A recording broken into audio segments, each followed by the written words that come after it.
Ever since I was young, I felt different from my family. My name is Mary, and I come from a family of restaurant owners. My dad, Robert, is a loud man who strictly runs our family restaurant. My mom, Karen, worked hard managing the staff.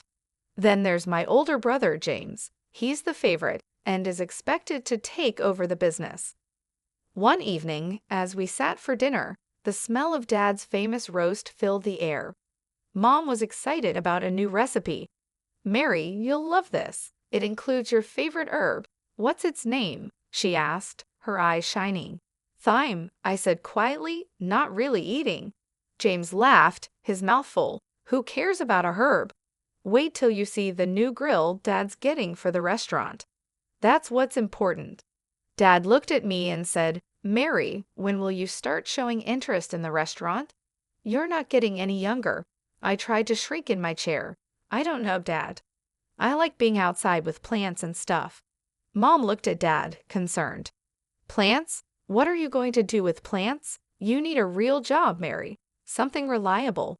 I felt a familiar tightness in my stomach. We had this talk many times. No one understood me except for Grandma Pamela. She lived on the edge of town with a beautiful garden. She was kind and patient and really got me. I often went to her place to get away from all the restaurant talk. One day, I found her planting in her garden. "Mary, dear, come help me with these tulips," she said, smiling warmly. I joined her, feeling the cool earth in my hands. "Grandma, why don't Mom and Dad understand that I love this?" "I love being here with the plants." Grandma Pamela wiped her forehead and looked at me kindly. "Your parents just want the best for you, Mary, but they don't see the world like we do. There's magic in these plants, in the soil. It's fine to be different." I held onto Grandma Pamela's words as my family's pressure increased. James often made fun of me, calling me the gardener, as if it were a bad thing. "Hey gardener, are you going to plant some lettuce for tonight's salad?" He'd mock, with his friends laughing behind him.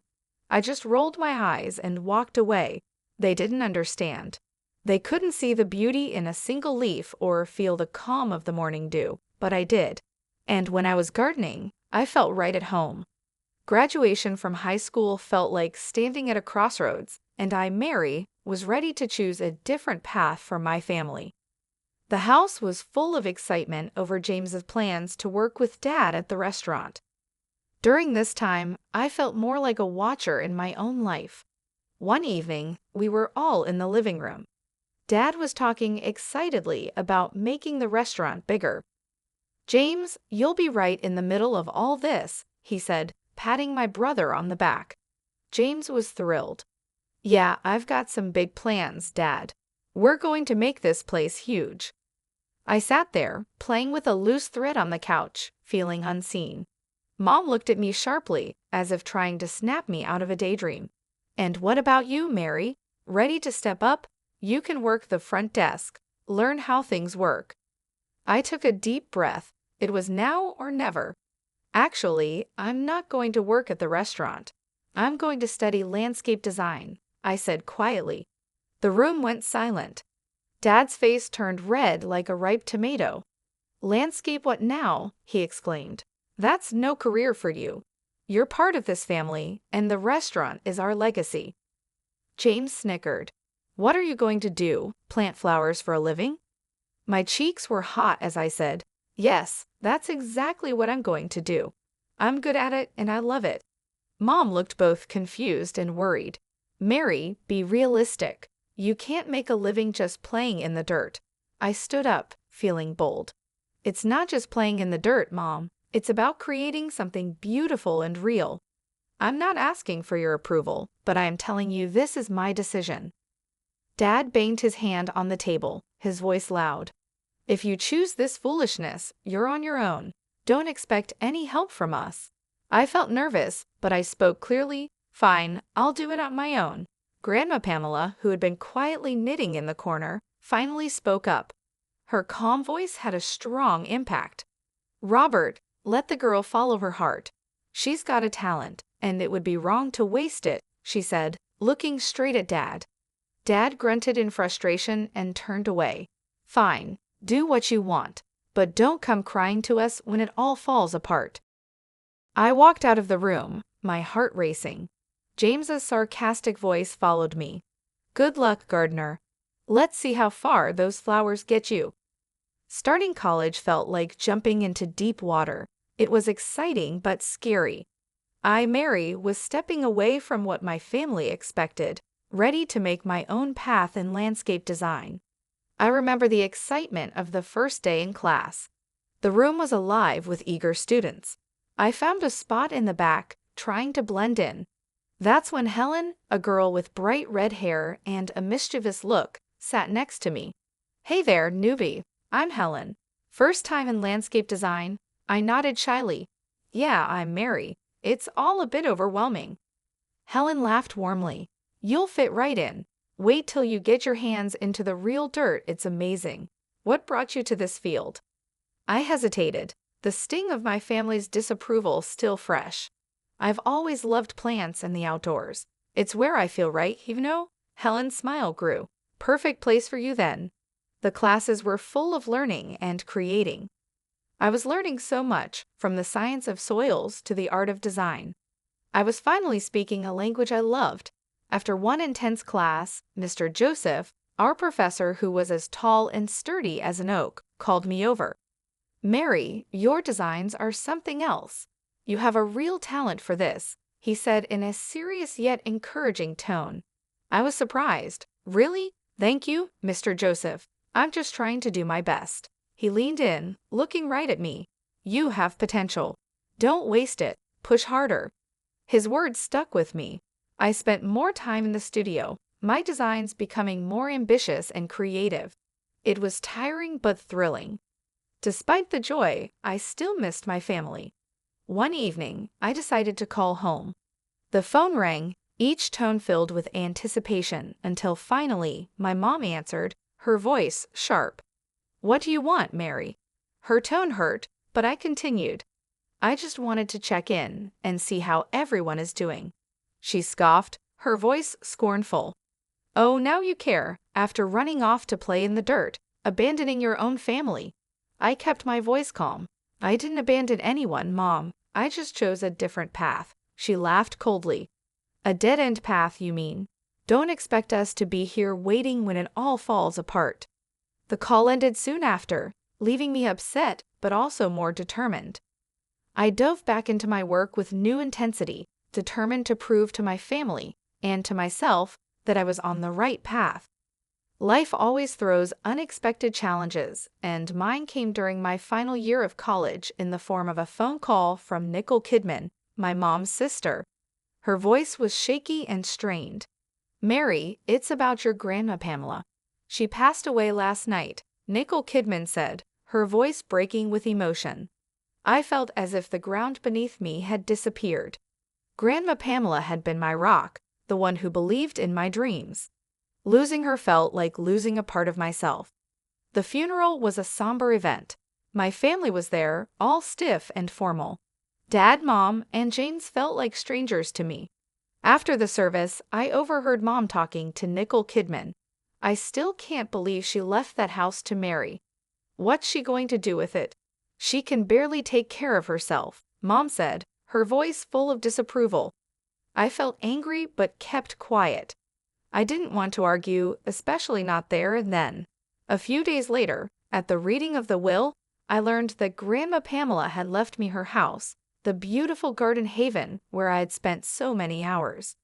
My family was surprised, their whispers sharp and cutting. Why would she leave it to Mary? She's never around anyway, James whispered. Dad looked really upset. This is ridiculous. That house could have been sold to put money into the restaurant. I stood up, calm but firm. Grandma knew I loved that house and garden. It's where we spent so much time together. I'm going to keep it, just as she wanted. Mom's response was cold. So you're just going to live there alone, playing in the dirt? What a waste. Their words hurt, but I was determined. I moved into Grandma's house and threw myself into caring for the garden she loved so much. I started fixing up the place, putting my heart into every plant and flower bed. Over time, I turned Grandma's garden into something really special. It became my sanctuary, a place where I could be myself, away from my family's judgment and expectations. The day James's wedding invitation arrived was a day of mixed feelings. It was a fancy invitation with golden letters on a white background, a reminder of the life I had left behind. Looking at it stirred up a lot of emotions. I decided to go, but on my own terms. I dressed simply but elegantly, very different from the dirt-stained clothes they used to see me in. When I entered the restaurant where the wedding was held, I was hit by the sights and sounds of my old life. I saw my family across the room, Mom, Dad, and James, looking perfect. I took a deep breath and walked over. "Mary, I didn't think you'd accept the invitation," Mom said sharply. "I came to see James get married. It's a family event, isn't it?" I replied, trying to keep my voice steady. James gave me a familiar, unwelcome smirk. "What's the matter?" Ran out of bushes to trim. Decided to play dress-up for a change? I felt hurt by their words, but I ignored it. "I'm just here to wish James well," I said. Just then his bride, a tall woman with a haughty look, spoke up. "Oh, this is the infamous gardener sister. Did you manage to scrub the dirt from under your nails, dear, or is that your natural look?" Her mocking words hung in the air. I clenched my jaw, determined not to show how much her words affected me. "I clean up just fine, thanks for asking. Congratulations to both of you." Dad looked at me with cold eyes. "Your being here doesn't change the past, Mary. You chose your path." Their words were hurtful, but I had become tough. I'm not here to argue. I just wanted to wish James a happy marriage. I was quickly shown to a small table in the corner, away from the family. Sitting there, I felt the curious stares and heard the whispers. "That's the gardener," they whispered, "the black sheep of the family." As I sat there, I felt a sense of pride rise within me. Yes, I was the gardener, the one who had chosen her own path. I was no longer the shy, unsure girl they remembered, but a woman who had found her strength, who had thrived despite them. The evening was uncomfortable, and as I sipped my drink, I tried to blend in. But that plan failed when I caught the eye of some guys I knew from childhood, James's friends, who used to mock me. "Look who's here, the family's little dirt digger," one of them, Christian, sneered as they approached with a smirk. I took a deep breath. "Actually, it's landscape designer, but I wouldn't expect you to understand the difference." Their laughter was loud and harsh. "Oh, listen to her, thinks she's all high and mighty now," another one, Zachary, added scornfully. I held back a sharp response, my fists clenched under the table. I've worked hard for my success. My job is more than just playing in the dirt. Their amusement stopped suddenly when an elderly man at the next table, who had been listening, looked at them with disapproval. "I've seen this young lady's work. The new park downtown, that's hers. It's outstanding. Shows what you know." The group looked shocked, their arrogance fading. Muttering under their breath, they walked away, their pride wounded. I felt more confident. I decided to leave my safe corner and mingle with the crowd, avoiding the stares and whispers. That's when I heard James talking to his friends.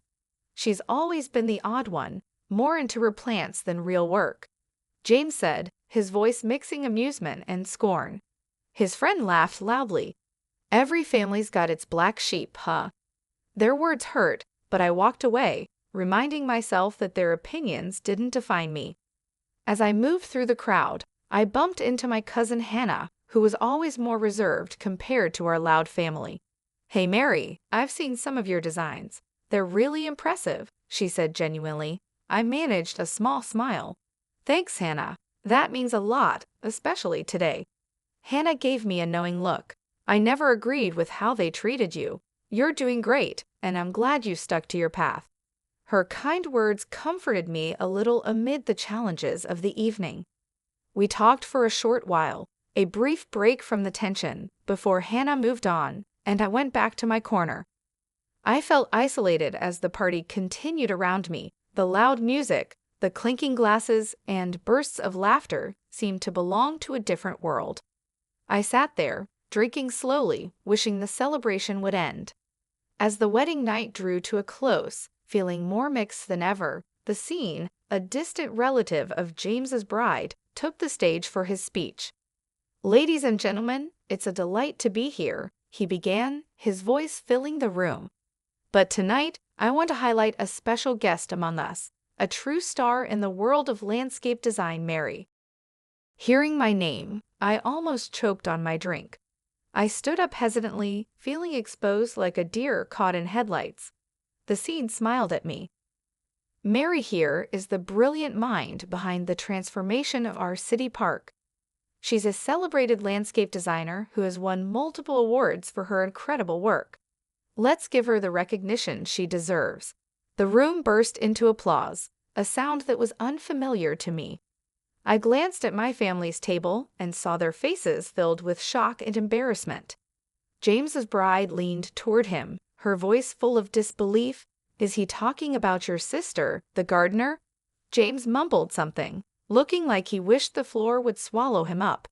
The scene's praise continued, celebrating my work and recognizing my talent as the applause went on. I felt a burst of confidence as the scene's words chased away the shadows of doubt and scorn from my family. Taking the moment, I decided to speak up. "Thank you, scene, for your kind words. It's an honor to contribute to our city's beauty." I paused, looking over the crowd, and then focused on my family. "It's funny, isn't it, how life turns out? James, you and your bride are perfect for each other. Your shared talent for being rude to others is quite remarkable." The room fell silent, the air filled with tension. My parents, my brother, and his fiancée turned deep red, their embarrassment as clear as if I had slapped them. Mom's sharp voice cut through the silence. "Mary, what are you saying? This is your brother's wedding." I looked at her firmly. "Just speaking the truth, Mom, something our family seems to struggle with." James stood up, his face red with anger.